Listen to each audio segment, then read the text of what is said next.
예수께서 메시아로서 그 대관식을 치르셨죠. coronation, messianic coronation in Jordan River. 예, 요단강에서 메시아로서 물로 세례를 받으심으로 대관식을 가지셨습니다. 그 후에 가나 혼인잔치에서 예수님의 지상 사역 가운데 첫 번째 기적을 행하셨는데 그 기적이 지상 사역 가운데 공적인 주님의 첫 번째 사역이다라고 말씀드릴 수가 있습니다. 가나 잔치에서 혼인 잔치에서 물로 포도주로 변화시키신 이 사건은 예수님의 지상 사역을 통해서 앞으로 이제 다가올 가까운 미래에 예수님을 통해서 드러나게 될 하나님 나라의 영광, 하나님 나라의 즐거움, 하나님 나라의 기쁨, 또 예수님의 신성, 예수님의 능력, 이것을 시초적으로 드러낸 사건이 가나 혼인잔치에서 물로 포도주로 변화시킨 이 사건이다라고 말씀을 지난 시간에 드렸습니다.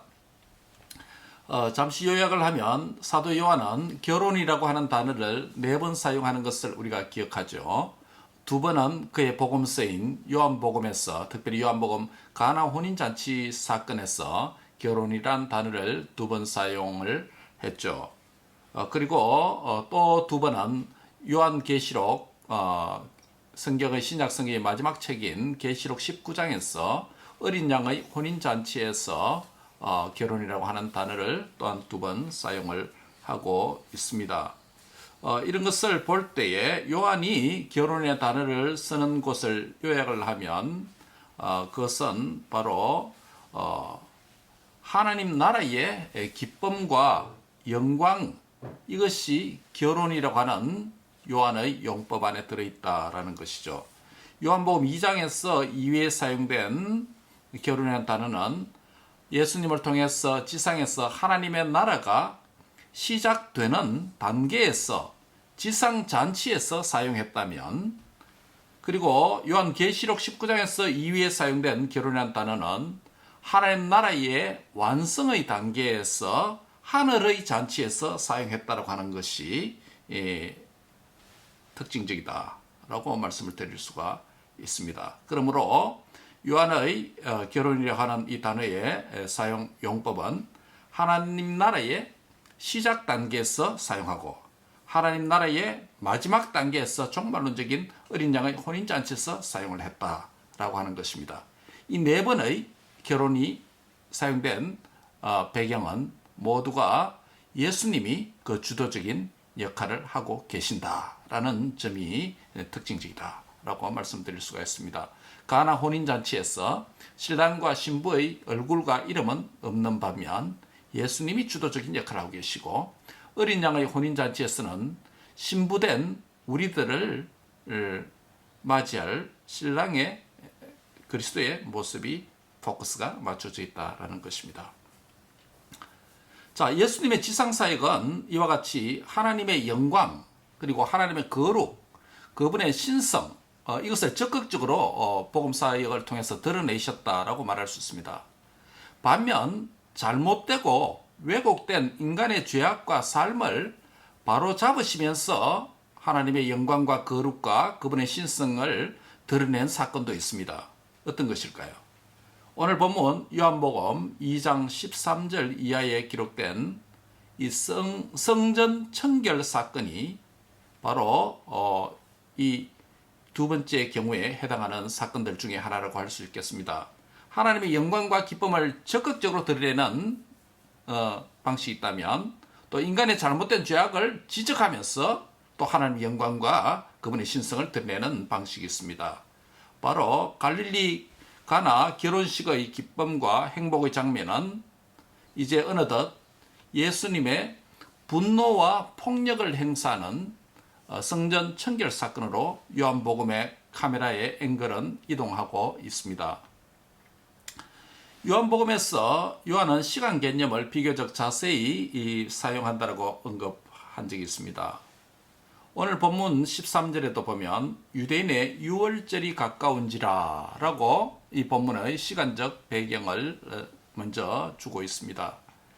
이 본문은 예수님께서 예루살렘에서 행하신 처음 사건을 요한이 기록한 것입니다.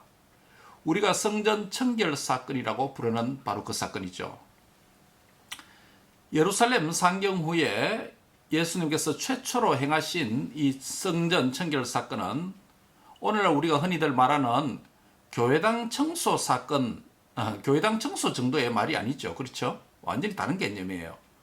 그 이유는 성전에 대한 예수님의 우리를 향한 구속사적인 의미와 발전과 관련되어 있기 때문입니다. 이것에 대해서 이제 우리 뒤에서 자세히 설명할 것입니다. 예수님께서는 이 사건에서 당신의 주목하시는 관찰의 행위를 표현하는 동사를 하나 오늘 본문의 14절에 사용하고 있습니다. 무슨 말입니까? 예수께서 보셨다라는 보다라는 단어를 씁니다. 예수님께서 무엇을 보셨습니까? 예수님께서 예루살렘 성전 안에서 여러 짐승을 파는 사람들과 환전하는 사람들이 앉아 있는 것을 보셨다라는 말씀입니다. 이 예수님의 보는 행위는 성전의 원래 의도와 목적과 달리 거기에 맞지 않는 전혀 다른 상황과 장면을 예수님께서 보셨다라는 말씀이죠. 예수님을 하나님을 섬기는 제사, 예배가 주목적인 성전이 템플의 목적은 예배잖아요. 그렇죠? 제사잖아요. 그런데 이 목적이 지금 상업적 용도로 변경되었다는 것입니다. 한마디로 용도 변경의 죄를 범했다는 것이죠. 성전에 대한 용도 변경의 장면을 예수님이 주목하셨다라는 점입니다. 여러분 오늘 이 점을 우리가 잘 살펴야 됩니다. 예수님이 주목하셨다, 보셨다는 것입니다. 이 장면을 보신 예수님께서 노끈으로 채찍을 만드셔서 성전 안에 돌아다니는 또 양이나 소를 다 내쫓으시고 돈 바꾸는 사람들의 테이블을 엎으시었습니다. 여러분 예수님의 이 행위를 어떻게 보십니까? 우리 예수님께서 폭력을 행사하고 있습니다. 그것도 거룩한 성전에서 말입니다. 사랑과 인자가 풍성하신 예수님께서 어떻게 분노를 폭발하신 일이 있을 수 있나요? 예수님의 이 행위를 어떻게 보아야 할까요? 우리는 이 상황에 대한 이해와 예수님의 행위가 이 분노의 행위가 폭력의 행위가 무엇을 의미하는지 살펴볼 필요가 있습니다. 예수님의 이 분노와 폭력 행위에 대한 주된 이유를 요약하면 16절에 본문이 기록되어 있죠. 내 아버지의 집으로 무엇을 만들지 말라? 장사하는 집을 만들지 말라라는 말씀입니다. 즉 아버지의 집, 그 성전을 용도 변경해서 예배 목적이 아니라 장사가 목적이 되는, 장사가 주가 되는 그것을 보시고 지적하셨다는 말씀이죠. 성전을 장사하는 집으로 만들었습니다. 다른 복음서에서는 만민이 기도하는 집을 강도의 굴혈로 만들었다라고 그렇게 말씀합니다. 성전을 만민의 기도하는 집으로 표현했고 장사하는 집을 다른 복음서에서는 강도의 굴혈이다, 강도의 소굴이다 라고 말씀했습니다. 성전은 예배를 통해서 하나님을 만나는 곳 아닙니까? 성전은 거룩하게 자신의 죄를 회개하고 짐승의 희생을 통해서 하나님 앞에 죄사함을 받고 하나님의 뜻과 음성을 듣는 장소 아닙니까? 성전은 하나님 앞에 기도를 통해서 그분과 교제하는 장소가 아닙니까? 그런데 그 장사하는 곳으로 성전이 전락되었다는 것입니다. 그런데 당시 제사장들이 성전을 이러한 장소로 변질되도록 만들었는데 대제사장들과 성전에 있는 제사장들은 대체 무엇을 하고 있었습니까? 그들이 이것을 바로잡아야 되지 않습니까? 대체 무엇을 하고 있습니까? 왜 강도의 굴레를 만들도록 놔두었습니까? 우린 여기서 당시에 성전과 대제사장 그리고 제사장들이 어떤 형편에 있었는지 그 배경을 살펴볼 필요가 있습니다. 매년 유대인들은 패스오버, 유월절을 지키기 위해서 바벨론 이후 포로 이후에 세계 도처로 흩어졌던 그 디아스포라 주이시 흩어진 유대인 순례자들이 유월절마다 예루살렘에 방문을 했습니다. 처음에 그 순례자들은 그들 자신의 희생 제물을 위해서 짐승들을 손수 먼 나라에서 있던 거주하던 곳에서 준비해서 가지고 왔습니다. 시간이 지나면서 이들에게 편의를 제공하고 이윤을 창출하기 위해서 예루살렘에서 그들의 희생 제물을 위한 짐승을 파는 준비하는 것을 돕는 상인들이 등장하기 시작했습니다. 그래서 처음에는 시장에서 팔다가 점차 장소가 성전 가까이 와서 예루살렘 순례자들에게 희생 제물을 쉽게 구입하고 쉽게 성전으로 가지고 갈 수 있도록 상인들의 장소가 이동되었습니다. 유대 역사가 조세푸스에 따르면 당시에 유월절을 지키기 위해서 매년 순례자들이 몇 명 정도 방문했냐 하면 100만 명, 1밀리언, 100만 명의 디아스포라 주이시 순례자들이 예루살렘을 방문하고 운집했습니다. 이 많은 사람들을 대상으로 장사하는 상인들에게 엄청난 돈 벌 수 있는 기회가 아니겠습니까? 100만 명 했으니까 얼마나 짐승이 많이 팔리겠습니까? 이 많은 사람을 대상으로 장사하는 상인들에게 엄청난 부를 창출하고 축적할 수 있는 기회가 되겠죠. 상인들이 물건을 파는 더 좋은 장소를 차지하는 것은 더 큰 부를 가지는 것을 의미했겠죠. 더 좋은 장소가 어디겠습니까? 성전 가까이에 위치하는 것일 겁니다. 그래서 상인들은 점점 성전 가까이에서 자신들의 점포를 조금씩 옮겨오게 됩니다. 그런데 이것은 사실 상인들 마음대로 할 수 있는 것은 아니었습니다. 이것은 성전 관리의 책임과 감독자였던 대상과 그 다음에 거기에 제사장들의 관계와 결탁이 되어졌습니다. 여러분 생각해 보시기 바랍니다. 예배를 집전하는 대제사장이나 성전 봉사하는 제사장들이 저 가게에 짐승이 참 건강하더라. 저 집에서 사서 가지고 오는 양들은 정말 흠이 없는 것 같더라. 한마디만 코멘트 해 보십시오. 예배 드리는 입장에서 그 집에 가서 안 사오겠습니까? 상인들 입장에서 생각해 보십시오. 대제사장님, 성전에서 봉사하는 제사장님, 원래 6월절에 짐승을 많이 팔면 이 재물 가운데 10의 1조를 예물로 바치겠습니다. 기부하겠습니다. 도네이션 하겠습니다. 이렇게 하면 또 얼마나 제사장들이 좋아할까요?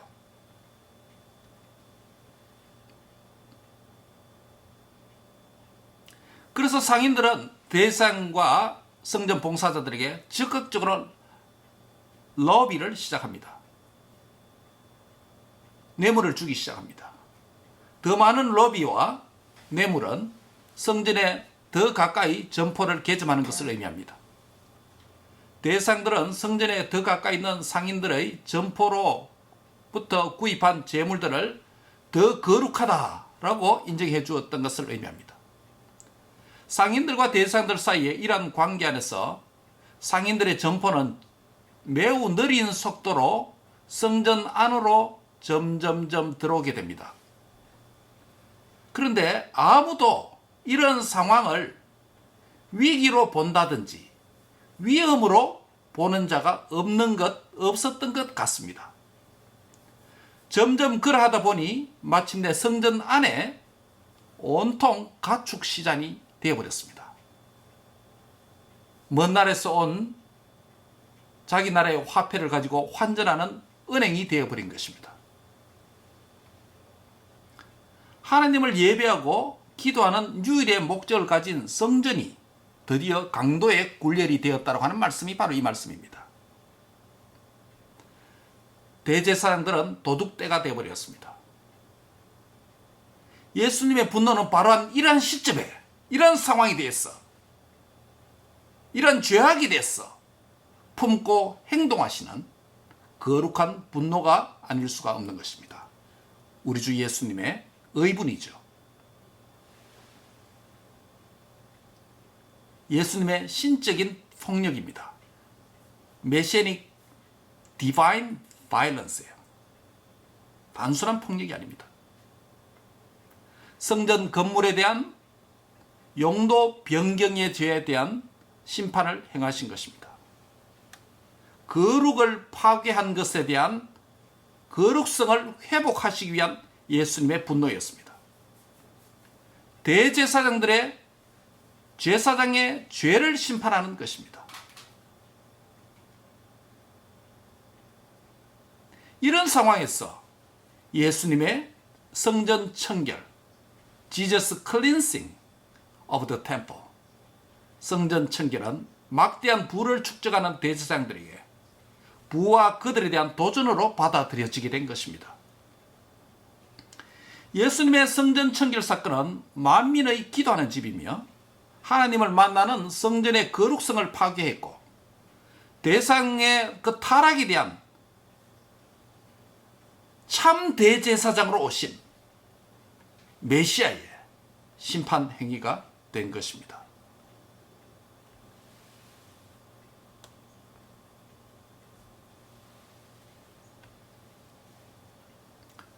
오늘도 우리는 하나님 앞에 예배를 드리고 있습니다. 저와 여러분은 예배의 자리에 앉아 있습니다. 저와 여러분의 가족은 하나님의 백성입니다. 내 안에 성령님을 모신 성전입니다. 나도 모르게 거룩한 성전으로서의 삶에 하나님을 만나고 하나님을 교제하는 예배의 자리에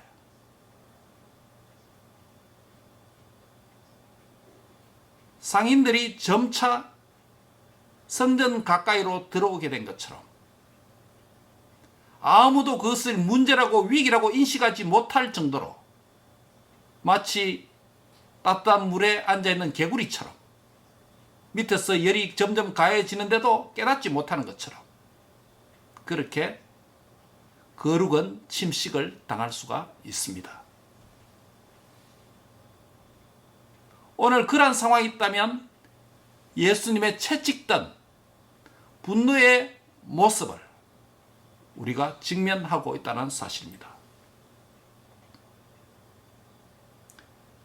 거룩을 회복하기 위해서 채찍까지 휘두르시고 환전 테이블을 둘러 엎으시는 폭력을 행하시는 예수님의 행위는 하나님의 집에 대한 예수님의 불타오르는 열심을 보여줍니다. 오늘 본문에 보면 이러한 상황이 주의 집을 위하는 열심이 나를 삼켰다 라고 하는 시편 69편 9절의 말씀이 인용되고 있습니다. 오늘 두 가지 열심이 여기에 충돌하는 것을 볼 수 있습니다. 첫 번째 열심은 성전에 대한 상인들의 그릇된 열심입니다. 상인들이 점점 성전 가까이 들어오고 성전 깊이 들어오는 그 열심이 목적이 뭘까요? 돈 아니겠습니까? 돈에 잡혀서 성전 가까이 들어오는 열심을 냈습니다. 상업적 열심이겠죠? 돈에 대한 열정입니다. 한 푼이라도 더 모으려고. 그거 아니겠습니까? 근데 여기에 대한 열심에 또 다른 열심이 있습니다. 상인의 시장으로 강도의 굴렬로 만든 하나님의 집에 대한 거룩한 열심이 있습니다. 잘못된 것을 바로 잡으려고 하는 거룩한 열심이 있습니다. 그 열심이 누구의 열심입니까? 예수님의 열심입니다. 성전에 대한 예수님의 열심이에요. 그래서 오늘 시편 69편 9절에 주의 집을 위하는 열심이 나를 삼키고 라는 이 말씀을 제자들이 기억했다라고 말씀합니다. 이 상황에서. 그런데 시편 69편 어떠한 문맥 안에서 이 말씀이 나타났을까요? 69편 시편은 다윗의 시입니다. 이 시편은 고난당하는 의인이 간구하는 시편입니다. 시편 69편의 저자인 다윗은 이 시편에서 어떤 고난을 당했을까요? 69편 7절 8절에 따르면 그는 주를 위하여 비방과 수치를 받았다 라고 말씀합니다. 심지어 그는 그의 형제들에게로부터 계기되고 그의 어머니의 자녀들, 즉 형제들에게서 낯선 사람이 되었다라고 다윗은 69편에서 말씀합니다. 69편 4절에 보면 까닭없이 나를 미워하는 자가 나의 머리털보다도 많고 부당하게 나의 원수가 되어 나를 끊으려 하는 자가 강하였으니 내가 빼앗지 아니한 것도 물어주게 되었나이다. 아주 의로운 고난을 언급하고 있습니다. 그런 상황에서 시편 기자는 울음과 금식으로 기도했다라고 69편 10절에 말합니다. 그런데 69편 10절에서 성전에 대한 열심이 어디 있습니까? 다윗이. 아니 성전도 없었는데 그때는. 무슨 말입니까? 바로 부당한 고난과 위기와 절망의 환경에서 69편 10절에 말한 대로 울음과 금식으로 기도를 통해서 하나님을 찾았다는 거예요. 다시 말하면 이 계시가 발전되어지면 성전이 무슨 집? 기도하는 집. 만민이 기도하는 집으로서. 여기서 다윗이 울음과 금식으로 기도를 통해서 하나님을 간절히 찾고 구원을 갈망하는 그 모습을, 그 기도를 시편 기자는 성전에 대한 열심이다 라고 말씀을 하고 있습니다.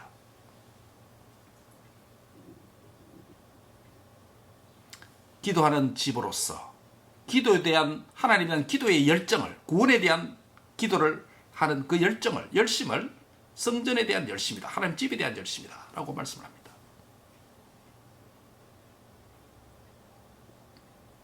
하나님의 집에 대한 열심이 나를 삼킨다라는 표현이 무슨 의미입니까? 시편 69편의 문맥에서 환난 중에 구원에 대한 기도의 집에 대한 열심, 기도에 대한 열심, 기도의 열심이죠. 다윗에게는. 궁극적으로는 다윗의 기도의 열심은 기도의 집으로서의 성전 하나님의 집에 대한 열심이다, 열정이다, 열성이다 라고 말할 수 있습니다. 그것이 식지 않고 더하여져서 나를 삼킬 만큼 불타오르게 되었다라고 말합니다. 다윗은 고난을 당하는 처지에서도 하나님의 앞에 기도하는 그 열심이 쉽지 않았습니다. 많은 사람들이 고난당하면, 위기를 당하면 기도의 자리를 떠납니다. 왜요? 하나님 나를 버린 것 같은, 하나님 나를 구원해주지 않는 것 같은 그 침묵에 속기 때문입니다. 하나님 죽은 것 같기 때문에 기도하지 않습니다. 기도의 열심이 식어집니다. 사랑하는 성도 여러분, 여러분 위기를 당합니까? 시련을 당합니까? 막힌 듯한 벽 앞에 서 있는 것 같습니까? 주님을 향하여 더욱더 태양같이 뜨거운 기도의 열정으로 불타오르는 은혜가 있기를 바랍니다. 그게 나를 삼킨다는 거예요. 나를 삼킬 정도로 되어져야 응답이 된다는 것입니다.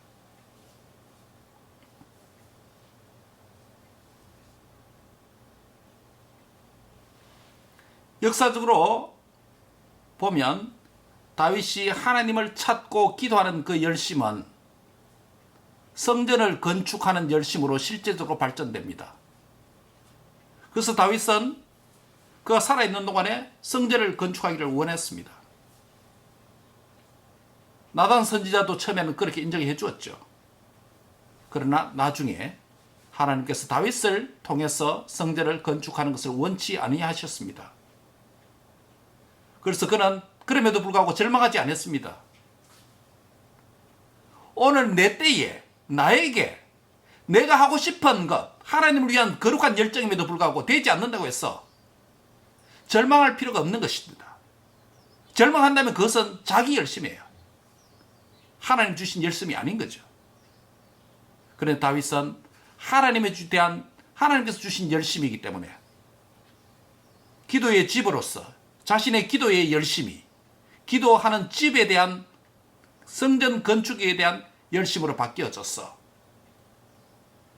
자기 때 안 된다고 했지만은 그러나 다음 대에 자기 아들 대에 건축할 수 있도록 성전의 건축 재료들을 모아놓은 것을 기억합니다.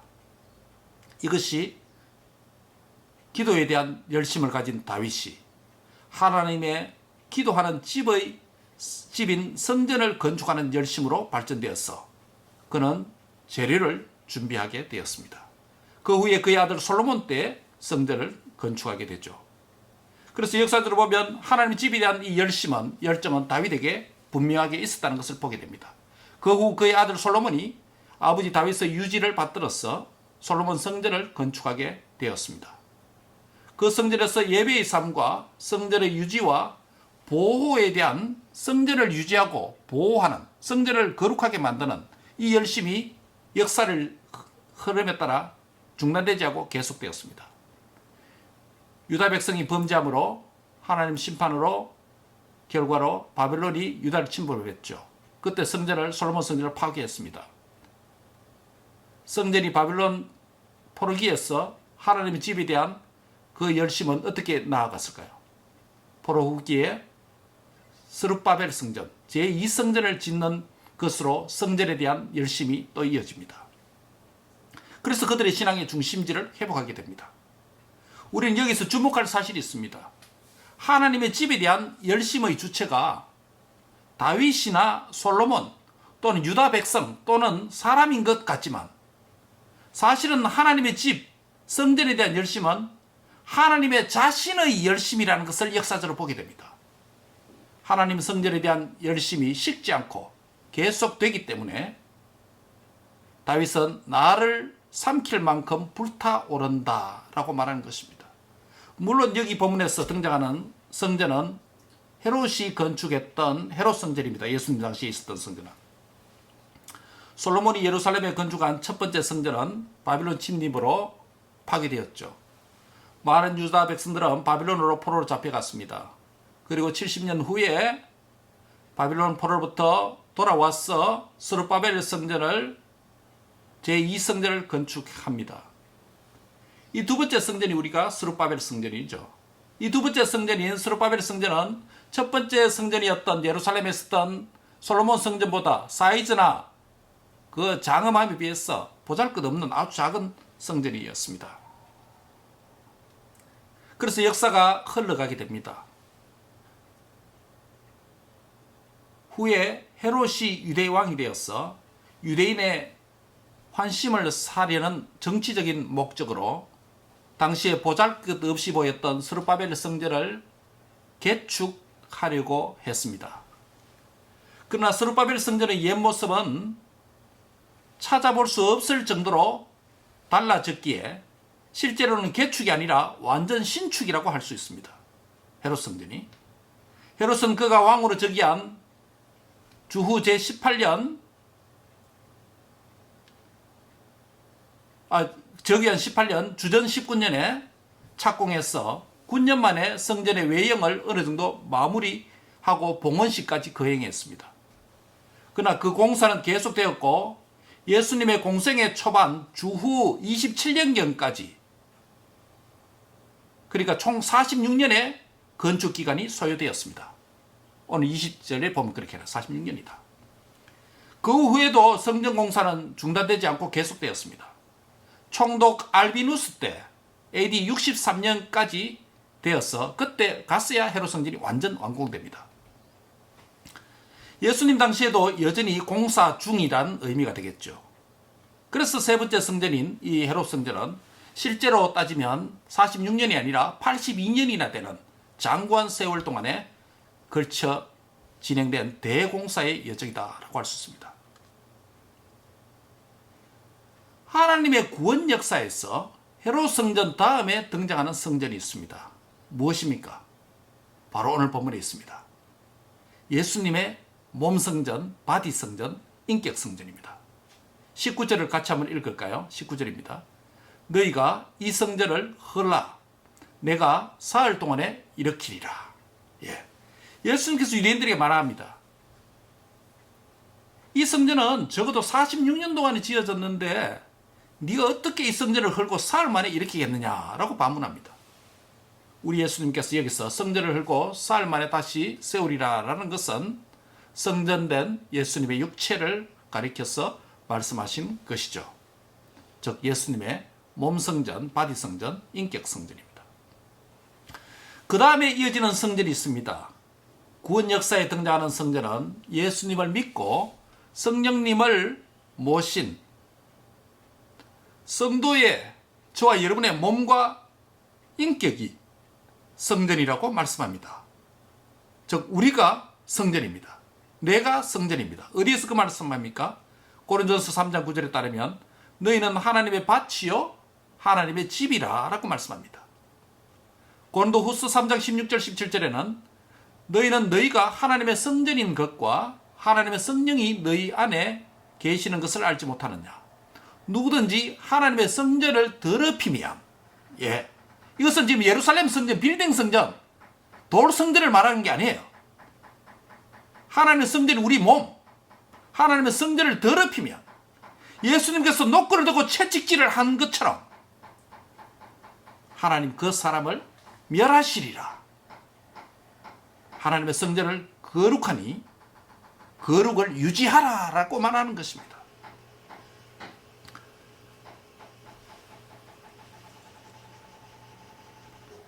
역사적으로 우리를 성전의 역사를 지금 살펴보았습니다.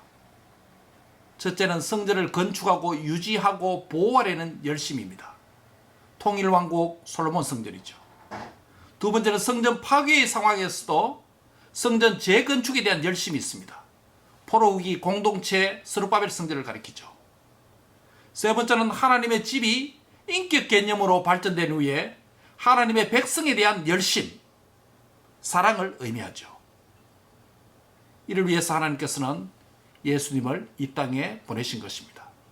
하나님의 집에 대한, 즉 성전에 대한 그분의 열심은 한마디로 하나님의 집인 성전과 그의 백성인 우리에 대한 하나님의 사랑과 열정이다 라고 결말 지을 수 있습니다.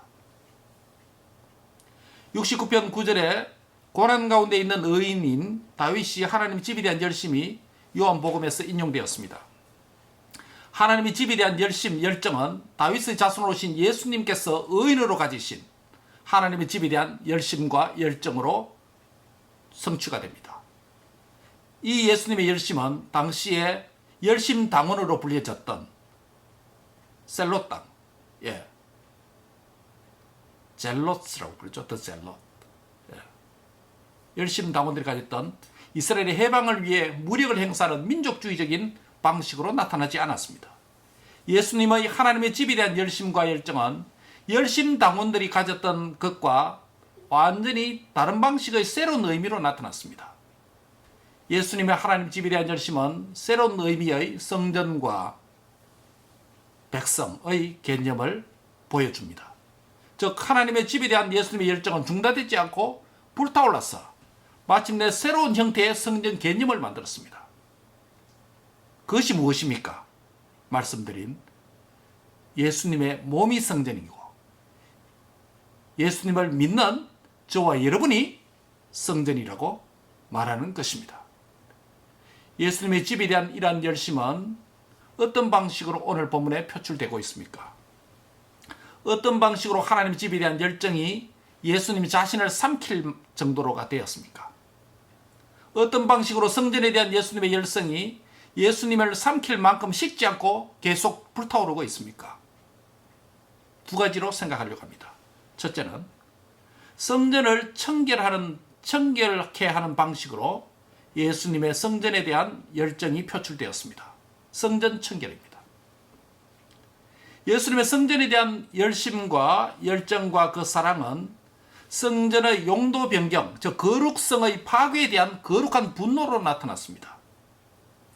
거룩한 분노를 품으시고 죄에 대한 심판으로 성전에서 예수님께서 신적인 폭력 행위를 나타냈습니다. 예루살렘 성전과 대제사장과 짐승을 통한 제사 제도가 구원 역사에서 이제 막을 내리고 새 시대로 교체되겠지만 아직 그때가 완전 도래한 것은 아니죠. 지금 과도기적인 중첩기에 있습니다. 그래서 새로운 질서를 당장 바꾼 것이 아니라 옛 질서를 정화하고 청결하게 하려고 하는 그런 성전 청결 사건이 된 것이죠. 물론 이것은 옛 질서를 영원히 보존하기 위해서 청결을 사건을 행한 것은 아닙니다. 이제 곧 성전은 무너질 것이고 이제 곧 대제사장 제도는 무너질 것입니다. 인간 대제사장은 없어질 것입니다. 짐승으로 제사를 드리는 제사 제도도 없어질 것입니다. 그래서 옛 시대는 지나갈 것입니다. 그렇지만 아직 그것 안에서 옛 질서 안에서 회복과 청결을 행하신 것입니다. 그래서 하나님이 거룩하다. 예배가 회복되어야 된다. 기도하는 집의 기능이 회복되어야 된다. 라는 점을 강조한 것입니다.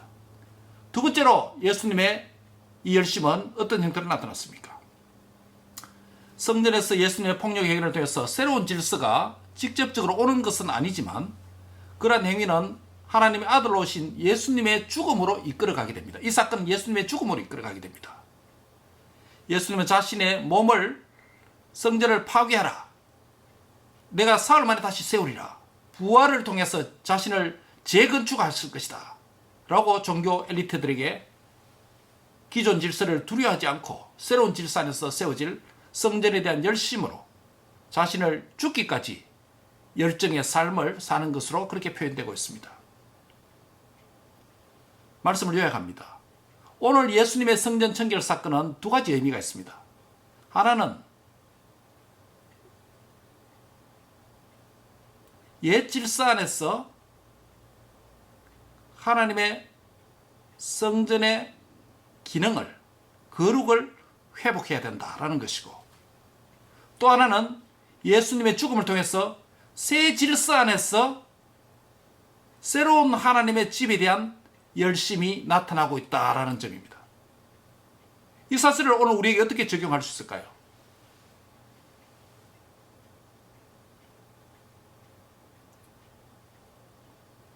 나는 어떻게 하나님의 집, 그 성전에 대한 열심을 표현해야 합니까? 라는 질문과 같습니다.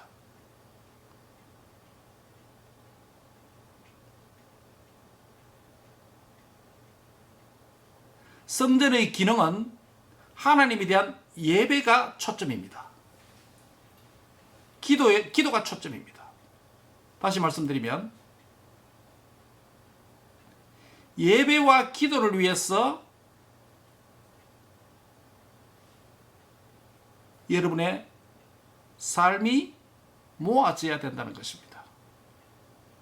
예배가 삶의 중심이고 인생의 초점이라는 점을 다시금 자각할 필요가 있습니다.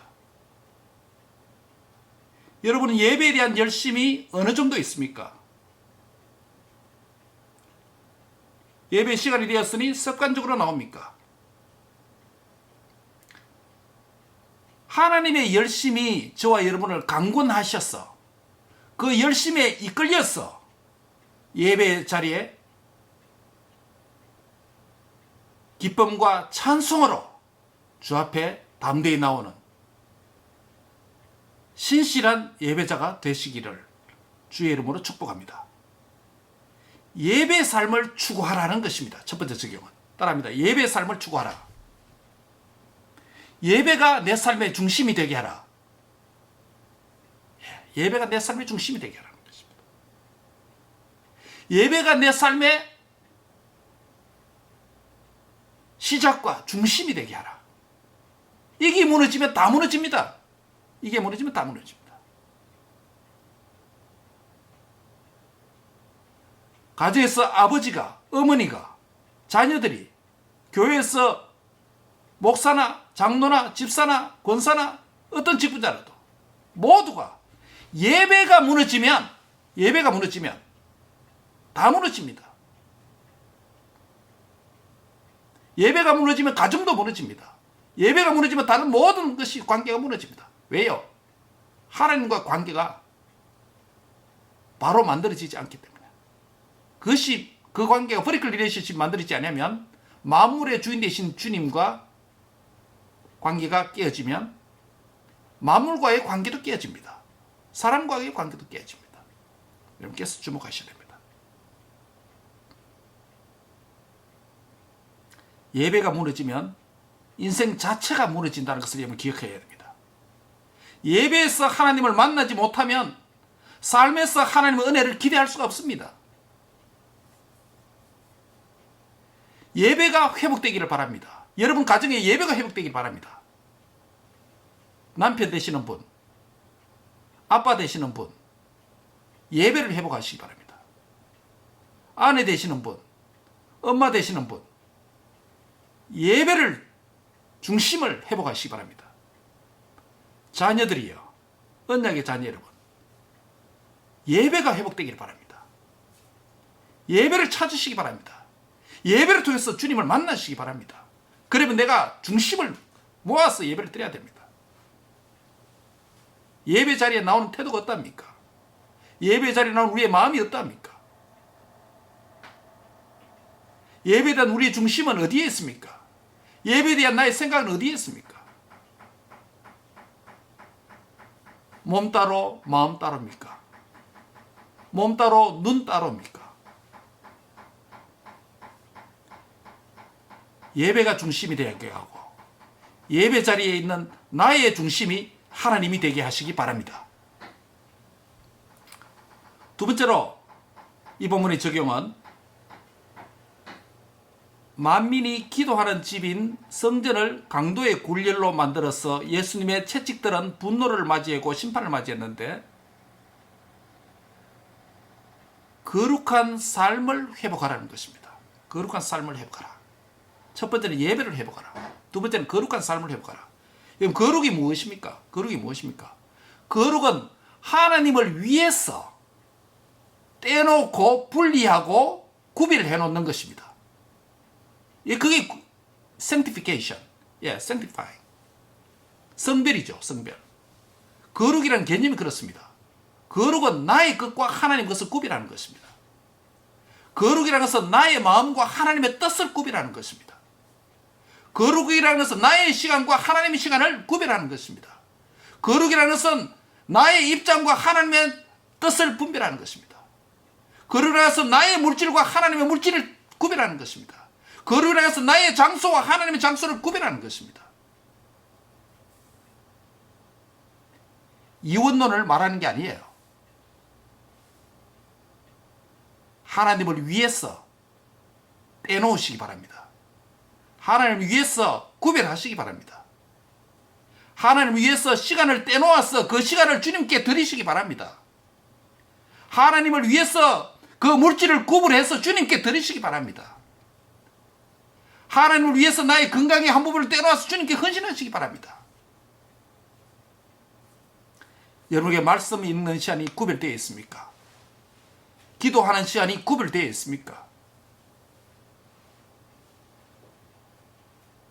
나도 알지 못하는 사이에 짐승 소리가 들어오고 양이 들어오고 소가 들어오고 염소가 들어와서 거룩을 침범하지는 않습니까? 성전은 구별되어야 됩니다. 나와 여러분은 그리스도 안에서 성전입니다. 하나님이 모르실까요? 하나님은 아십니다. 다시 말하면 첫 번째는 예배를 추구하라. 두 번째는 거룩을 추구하라는 것입니다. 거룩은 하나님을 위한 철저한 구별입니다. 시간과 장소와 생각과 물질과 뜻과 모든 것을 구별해서 하나님을 목적을 위한 것으로 떼놓고 드리는 것입니다. 이것이 거룩입니다. 성도가 교회당에 있을 때만 예배 시간만 성전이 아니죠. 성도는 성령을 모시고 있기 때문에 시간과 공간을 초월해서 가는 곳이 성전이 머무는 곳이 됩니다. 성전된 나는 그러므로 어디서든지 거룩한 삶을 살아야 되는 것이죠. 말씀을 맺습니다. 성전의 기능과 관련한 예배의 중심의 삶은 예배를 추구하는 삶은 교회에 모이는 사명과 관련이 있습니다. Gathering Community죠. For worship to God. 두 번째는 성전의 특성과 관련되어 있습니다. 앞에는 성전의 기능과 관련이 있다면 두 번째는 성전의 특성과 관련되어 있는데 거룩한 삶을 추구하라 라는 것입니다. 거룩한 삶은 흩어져서 예배적 삶을 사는 세상의 빛과 소금의 사명과 관련이 있습니다.